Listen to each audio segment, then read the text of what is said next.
So here's some great news coming out of the tech world. Microsoft have been working on something truly amazing, a device that has been dubbed the Alice Band, helping people that are blind to see things around them, so to speak. Now, we want to just have you take a look at this before we have a chat about it.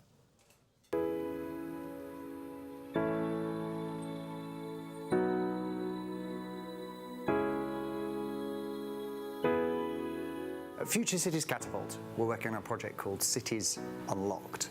We're doing so with Microsoft and Guide Dogs for the Blind, initially working with blind and partially sighted people, but the kind of innovation will help all of us navigate cities more effectively. The journey actually begins at home. You're contemplating whether to go out today. Is it going to be a nightmare or is it going to be a great experience? 180,000 people in the UK today who choose not to go out because it's too fraught of risks, anxieties and problems. I can be on a station concourse or in an open space, if you like, and finding exactly where the point I want is to go to. That's what isn't quite possible yet. The programme started nearly 3 years ago with Microsoft as Guide Dogs and Microsoft decided they could work together looking at user design and customer experience and what that would actually mean in developing new technology for vision impaired people across the UK, and obviously that's been broadened out to the cityscape with Future Cities Catapult. I think there's definitely something about this project which is seeing that Guide Dogs for the Blind working with someone like Microsoft, who I think have a lot of big top-down kind of smart city ideologies. I think seeing those two collaborate is quite exciting from a policy in the future point of view, but also from a design point of view, in the sense that actually when you bring those together, I think you see what the touching points of technology and livability really are. In the future, with technology, we can have cities where I can get around as easily as anyone else, and if technology can address that, that would be a result.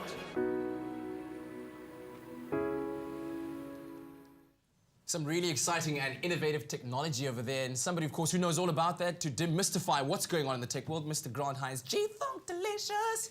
Got to work on that. Demystify. Yeah, demystify, bro. Let's talk about this. This is a very cool device, right? Yeah, it is incredible. It's a great example of how technology is helping people live better lives. And one of the things that it does, I want everybody at home to know that it's not a device that helps you see physically. It's a device that fits into your ears.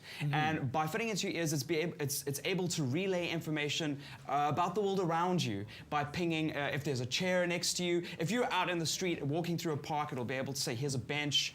It'll be able to tell you where the sidewalk is. Be able to tell you where a staircase is so you don't trip and fall. So imagine your guide dog could talk to you. Okay. Sort of thing. So it's a very much an experiential thing, if I could call it that. Like it's created to make the experience around you as real as possible. I like to think of it as life has a narrator around you. Yes. So it's able to guide you through things and give you a deeper, enriching understanding of the environment around you. And obviously, a good example of that is in a museum. Okay. Say, for instance, if you walk into the Ezekiel Art Museum, you're able to stand in front of an Irma Stern, and it will be able to describe to you what that Irma Stern looks like, what the history of that Irma Stern is, how far away you are to that wall, and what other exhibits around you that might be of interest. That's pretty cool, because I think, let's say for a family outing, for instance, and if you have somebody in the family who's partially impaired, that could help bring the whole experience together for everyone who's there, right? Yes, it's traditionally an experience for people who can see. So you're enriching that experience for people who are visually impaired and are able to experience it with their family, with their kids, and have a deeper knowledge. And see, if you go to the Louvre or if you go to the Ezekiel Museum, you'll be able to have that experience with your kids. Yes. That you not necessarily would have had if you had a guide dog, just a guide dog. Yes, exactly. Tell me this, when you look at it in your tech mind, when you think 20 years from now, right?